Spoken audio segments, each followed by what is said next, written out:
નમસ્કાર, જોહાર જય આદિવાસી। અમલસાડની ઘટના છે। આપણા આદિવાસી સમાજના એક દીકરાને ઢોર માર મારવામાં આવ્યો છે પોલીસ દ્વારા। જે રક્ષક છે એ જ ભક્ષક બની ગયા છે અને એ દીકરાને એટલો માર મારવાનો છે, એમનો પગ હજુ ફ્રેક્ચર છે, એમને પ્લાસ્ટર છે। તો આપણા સમાજના લોકો એને ન્યાય અપાવવા માટે આવેદનપત્રો આપી રહ્યા છે, આગળ વધી રહ્યા છે કે આ જે કૃત્ય થયું છે એ ખોટું થયું છે અને દીકરાને ન્યાય મળે।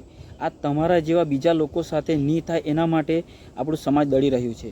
પણ હું મારા સમાજના જે ક્રિએટરો છે, જે વિડીયો નાચી કૂદીને હસી કૂદીને બનાવે છે, એ લોકો ક્યાં ગયા છે?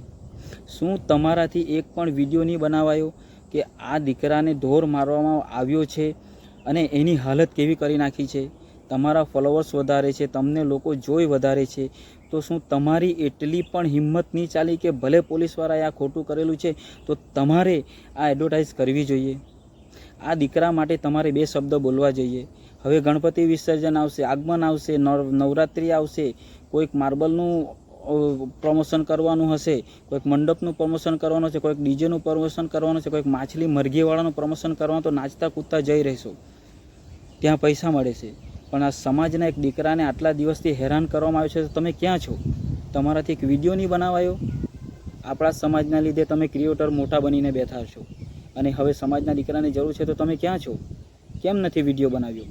શરમ કરો। અત્યારથી બી કહી મૂકું છું કે સમાજની સાથે રહો, સમાજ તમને આગળ લઈ રહ્યો છે। અમને અભિમાન છે કે અમારા સમાજના ક્રિએટર તમે છો અને તમને પ્રસિદ્ધિ મળે તો અમને પણ સારું લાગે છે।